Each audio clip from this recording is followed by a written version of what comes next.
Hello friends, स्वागत है आपका अपने यूट्यूब चैनल में। और कल जो हमने वाच्य करवाए थे उसका आज सेकंड पार्ट है। और कल हमने आपको बताया था कि अकर्मक धातुएं हैं, वो मैं नेक्स्ट पार्ट में बताऊंगी। तो अब हम यहाँ पर अकर्मक धातुएं देख लेते हैं।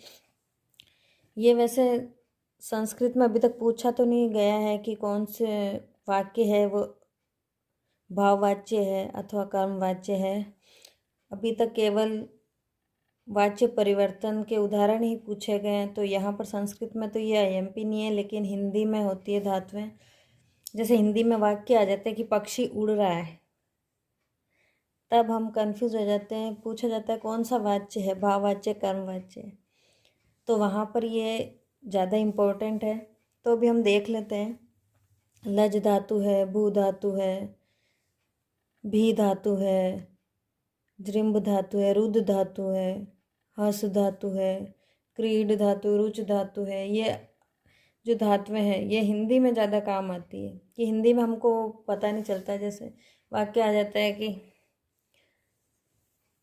बता दिया आपको कि पक्षी उड़ रहा है, ठीक है। तो हम सोचते हैं उड़ कर्म होगा और रहा है वो क्रिया होगी, जबकि ऐसा होता नहीं। उड़ रहा है वो पूरा एक साथ ही आ जाता है, जिसको हम इंग्लिश में कहते हैं फ्लाइंग, ठीक है। तो वहाँ पर कर्म का अभाव होता है। लेकिन बहुत सी बातों वाक्यों में हमको समझ में नहीं आता कि कर्म कौन सा है और क्रिया कौन सी, तो हम उनको अलग अलग करते हैं। तो हिंदी में ये ज़रूर पूछा जाता है कि उदाहरण दे दिया जाता है, पक्षी उड़ रहा है, सीता हंसती है, ठीक है। तो अभी वहाँ पर कर्म के लिए हम कंफ्यूज हो जाते हैं कि कर्मवाच्य है या भाववाच्य, पहचानना पड़ता है हमको, तो वहाँ मुश्किल होती है। लेकिन संस्कृत में अभी तक ऐसे पूछा नहीं गया है, लेकिन फिर भी हमने देख लिया एक बार। और अब देखिए, एक और बात हमने उसमें बताई थी कि जो इम्पोर्टेंट धातुएं हैं उनको हमको एक बार देख लेना है। और ये मैं आरबीएससी की 10th क्लास की संस्कृत की बुक से ये करवा रही हूँ आपको, क्योंकि कोई भी एग्ज़ाम हो, बुक्स जो आरबीएससी की एनसीईआरटी की बुक्स है उनमें से ही ज़्यादातर क्वेश्चन आते हैं। तो उनको तो हमको करना ही चाहिए, चाहे कोई से भी सब्जेक्ट हो, ठीक है। तो अब हम यहाँ पर मैंने एक एक वर्ड लिख लिया है, देख लेते हैं। बुध धातु है तो उसके रूप बनेंगे एक वचन, द्विवचन और बहुवचन में। ये केवल पहली लाइन से ही बनेंगे, ठीक है। तो यहाँ देख लिए, बुध्यते, बुध्येते, बुध्यन्ते। गम धातु है, उसके रूप चलेंगे। देखिए दोस्तों, गम धातु है उसके रूप ज़्यादातर गच्छ धातु में चलते हैं, ठीक है, गच्छ में चलते हैं। लेकिन जब लिट लकार आता है तब गम से रूप बनते हैं, गमिष्यति, गमिष्यतः, गमिष्यन्ति। तो यहाँ पर जो इनकी मूल धातु, तो मूल धातु कौन सी, गम है। तो यहाँ पर हमको ध्यान रखना है कि मूल धातु है उसी से यहाँ पर रूप चलेंगे। यहाँ पर हमको गच्छयते नहीं करना है, ठीक है। यहाँ पर हमको करना है गम्यते, गम्यते, गम्येते, गम्यन्ते, ठीक है। अब देखो क्री धातु, क्री धातु के रूप कैसे चल रहे हैं, देखो। र अभी यहाँ ऐसे लगा हुआ था, यहाँ पर अलग र लगा हुआ है। तो क्री का क्रियते, क्रियते और क्रियन्ते बनाना है, ठीक है। लब धातु का चलेगा लभ्यते, लभ्येते, लभ्यन्ते। यहाँ पर मैंने लिखा नहीं है क्योंकि हम यहाँ पर बनाना सीख रहे हैं इसकी तरह, है ना। दा धातु का रूप कैसे चलेगा, देखिए, दीयते। यहाँ दा है और यहाँ दी हो गया, दीयते, दीयते, दीयन्ते। पा धातु है, इसका चलेगा पीयते, पीयते, पीयन्ते। गे अथवा गा धातु है, उसका रूप चलेगा गी, है ना, गीयते, गीयते, गीयन्ते। नी धातु है, इसका रूप चलेगा नी की तरह ही, नीयते, नीयते, नीयन्ते।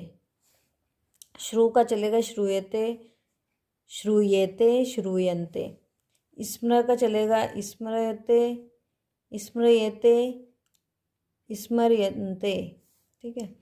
भू का चलेगा भूयते, भूयते, भूयन्ते।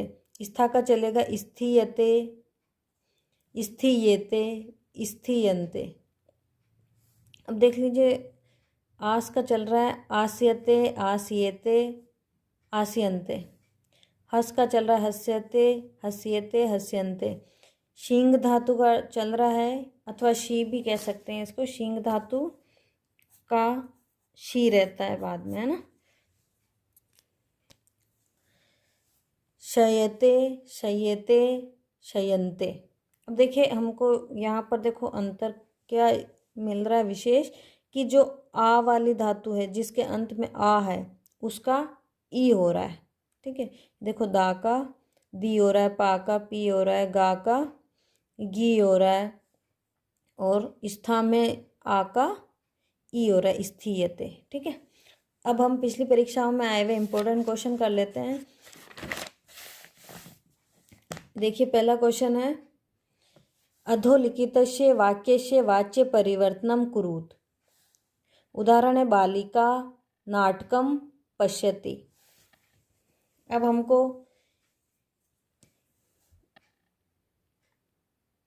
बालिका प्रथमा विभक्ति में है, ठीक है, और ये पश्यति ये लट लकार है। ठीक है, अब हमको उदाहरण देखने हैं।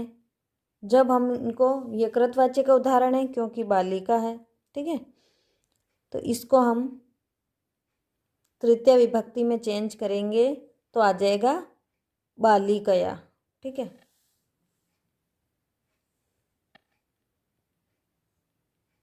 तो अब देखिए यहाँ पर भी बालिकया है, यहाँ पर भी बालिकया है, यहाँ पर चारों में बालिकया है। ठीक है, अब हमको क्या देखना है, पश्यति से। तो पश्यति का पश्यते तो होगा नहीं, क्योंकि पश्य धातु है वो दृश धातु है, मुख्य रूप से दृश धातु है और उसका रूप पश्य से चलता है। लेकिन जब वो लृट लकार आता है तब दृश से रूप चलता है। इसका मतलब इसका मेन धातु क्या है, दृश। तो यहाँ पर पश्य हमारा गलत हो जाएगा जहाँ भी पश्य लिखा हुआ है। अब ये दो हमारे ऑप्शन गलत हो गए। अब हमारा दो और बचे हुए। तो अब देखिए यहाँ पर दोनों में दृश्यते दृश्यते और बालिकया बालिकया दोनों ठीक है। अब हमको यहाँ पर कर्म को देखना है। तो देखिए हमको यहाँ पर नाटकम और नाटक हम कन्फ्यूजन हो रहा है, क्योंकि हमने पढ़ा है कि जब कर्मवाच्य होगा तो उसमें कर्म है, उसमें प्रथमा विभक्ति आएगी। अगर राम के अनुसार चले तो ये है, यहाँ पर ये सही है, और अगर फल के अनुसार चले तो ये सही है, क्योंकि फलम फले फलानी तो प्रथमा विभक्ति में फलम आता है। ठीक है, तो दोस्तों नाटक है जो नपुंसक लिंग में आता है, तो ये प्रथमा विभक्ति एक वचन है। तो यहाँ पर दूसरा ऑप्शन सही हो जाएगा, क्योंकि इसके रूप चलते हैं नपुंसक लिंग, नाटकम नाटके नाटकानी, जैसे फलम फले फलाने। ठीक है, अब देखिए दूसरा क्वेश्चन है, और ये रीट 2017 लैंग्वेज सेकंड के भाषा फर्स्ट में आया हुआ क्वेश्चन है। सेकंड देखिए, मया फलानी खाद्यन्ते इत्यस्य वाच्य परिवर्तनम कुरुत, और ये रीट 2017 लेवल 2 और भाषा सेकंड में आया हुआ है। अब देखिए इसके उदाहरण, अभी हमको इस उदाहरण से पता चल रहा है कि जो कर्ता है वो तृतीय विभक्ति में है, इसका मतलब ये कर्मवाच्य है। अब इसको कृतवाच्य में परिवर्तन करना है, तो मया का क्या हो जाएगा, मया का मया तो होगा नहीं, चेंज करना है तो ये मया वाला गलत और ये मया वाला गलत है। अब दो ऑप्शन बच गए अहम, दोनों में अहम है। अब देखिए मया के साथ खाद्यंत आया हुआ है, तो यहाँ पर खाद्यंत तो नहीं आएगा, तो ये ऑप्शन भी हमारा गलत हो गया है, क्योंकि खाद्यंत तो ऊपर वैसे ही दे रखा मया के साथ, तो यहाँ पर अहम के साथ और खाद्यंत नहीं आएगा, तो ये ऑप्शन हो जाएगा हमारा सेकंड। इसको पहचाने का एक और तरीका है कि जब हम कृतवाच्य बनाएंगे तो जो करता है उसके अनुसार क्रिया चलेगी। तो अहम जो है उत्तम पुरुष एक वचन है, तो यहाँ पर ये खाद धातु का उत्तम पुरुष एक वचन है लट लकार में। ठीक है, तो ये ऑप्शन हमारे से हो जाएगा। तीसरा देखिए, ये मैंने आपको ऐसे उदाहरण के लिए डाले हैं, त्वम कथम हससी वाच्य परिवर्तनम कुरुत। अब देखिए त्वम, इसकी तृतीय विभक्ति बनेगी त्वया, तो अब देखिए ये ऑप्शन गलत और सेकंड ऑप्शन गलत। ठीक है, त्वया में अब देखिए यहाँ भी त्वया है, यहाँ भी त्वया है। अब हमको ये वाला देख लेना हससी। ठीक है, तो अब देखिए यहाँ पर भी हस्यते बनेगा, हस्यते बनेगा। ठीक है, ये सही है, दोनों सही है। बस हमको अब यहाँ पर कर्म देखना है कि यहाँ लिखा हुआ है कथम, कथम लिखा हुआ है, इसका मतलब ये द्वितीय विभक्ति में है। ठीक है, कर्म में द्वितीय विभक्ति है। तो अब हमको यहाँ देखना है कि कथम ही आएगा। प्रथमा में भी कथम आ सकता है और कथः आ सकता है। तो यहाँ पर देखिए कथम का अर्थ होता है कैसे, यानी ये अव्यय है। ठीक है, अव्यय है तो अव्यय चेंज नहीं होता है, अव्यय के रूप नहीं चलते। तो यहाँ पर कथः नहीं आएगा, बल्कि यहाँ पर कथम ही रहेगा। तो यहाँ पर ये चौथा ऑप्शन राइट हो जाएगा। चौथा प्रश्न देखिए, नृपेण दुष्टः हन्यते, वाच्य परिवर्तनम कुरुत। अब देखिए नृपेण में तृतीय विभक्ति है। ठीक है, तो अब यहाँ पर हमको परिवर्तन करना है। तो जो तृतीय विभक्ति में ऑलरेडी दे रखा है वो तो ऑप्शन डायरेक्ट गलत करना है। अब देखिए तीनों में नृपः दे रखा है। ठीक है, अब देखिए ये क्रिया है हन्यते, इससे हमको, अब ये देखिए ये दो ऑप्शन हन्यते हन्यते ये दोनों गलत हो गए, क्योंकि हन्यते तो पहले ही आ चुका है। तो फिर यहाँ पर हन्यते नहीं आएगा, आएगा हंती। ठीक है, तो ये दोनों ऑप्शन भी गलत हो गए। और कर्म में यहाँ प्रथमा विभक्ति है और यहाँ पर राम की तरह रूप चलेंगे, तो यहाँ पर द्वितीय विभक्ति हो जाएगी दुष्टम। ठीक है, अगला देखिए दोस्तों, पांचवा क्वेश्चन, रमा जलम पिबती, वाच्य परिवर्तनम कुरुत। रमा प्रथमा विभक्ति में है और पिबती ये देखिए लट लकार में है। ठीक है, तो अब देखिए कृतवाच्य है ये और इसको बनाना है हमको कर्मवाच्य। तो उदाहरण देखिए, कर्मवाच्य के लिए प्रथमा विभक्ति को तृतीया में आना पड़ेगा। तो रमा की तृतीय विभक्ति होगी रमया। तो अब ये वाला ऑप्शन गलत हो जाएगा और फोर्थ ऑप्शन है वो भी गलत हो जाएगा। अब रमया रमया। ठीक है, अब देखिए पिबती, पिब पा धातु होती है, उसका रूप चलता है पिब। ठीक है, यानी यहाँ पर जब गमिष्यत वो दृढ़ लकार होगा तब यहाँ पर गमिष्यति की तरह रूप चलेगा, यहाँ पर पाश्यति हो जाएगा। ठीक है, लेकिन मेन जो धातु है वो पा है, उसका रूप चलता है पिबती पिबतः पिबंती। ठीक है, तो यहाँ पर हमको ये देखना है कि जो हम कर्मवाच्य में बनाएंगे तो उसमें रूप ये चलेगा। तो अब देखिए यहाँ पर पीयते है, यहाँ पर पास्यते है। अब देखिए हमको दोनों को करना है कि पास्यते करें कि पीयते करें। अब देखिए दोस्तों, यहाँ पर पाश्यते है और यहाँ पर पीयते है। तो अब हमको ये देखना है कि हमारा कौन सा आंसर राइट होगा। तो यहाँ पर पाश्चात्य रूप नहीं चलेगा, क्योंकि पाश्चात्य लट लकार में चलता है, तो यहाँ पर स नहीं आएगा। यहाँ पर चलेगा जो हमने पहले उदाहरण देखे थे, गा का चलेगा गीयते, है ना, नियते, उसकी तरह यहाँ पर पीयते चलेगा।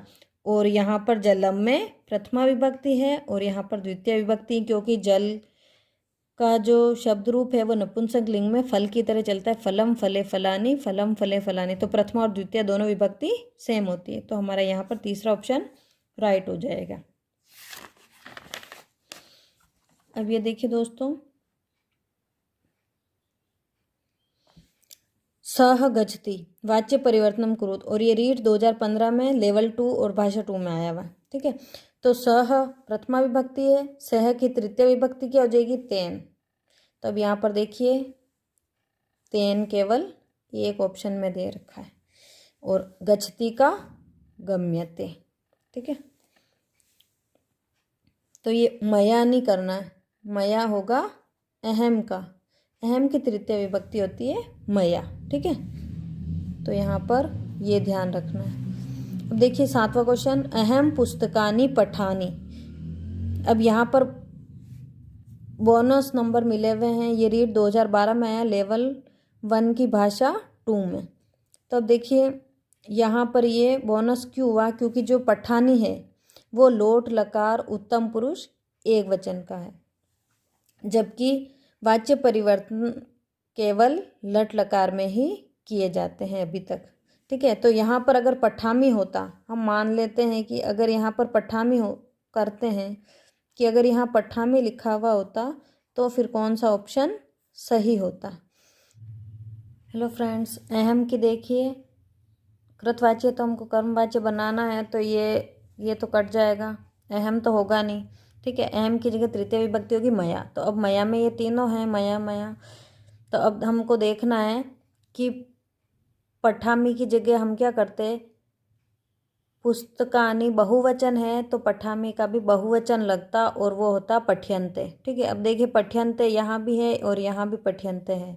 ठीक है, तो अब ये दूसरा वाला भी कट जाता। ठीक है, देखिए यहाँ पर पुस्तकान हो गया। ठीक है, तो पुस्तकान तो हो नहीं सकता क्योंकि पुस्तकानी बहुवचन है, तो पुस्तकानी बहुवचन ही करना पड़ेगा। ठीक है, पुस्तकान नहीं होता, पुस्तकानी चलता है फल की तरह, फलम फले फलानी, तो पुस्तकम पुस्तके पुस्तकानी, तो यहाँ पुस्तकान तो नहीं हो सकता, गलत हो गया। इसलिए हमारा चौथा विकल्प ही सही होगा, मया पुस्तकानी पठ्यन्ते।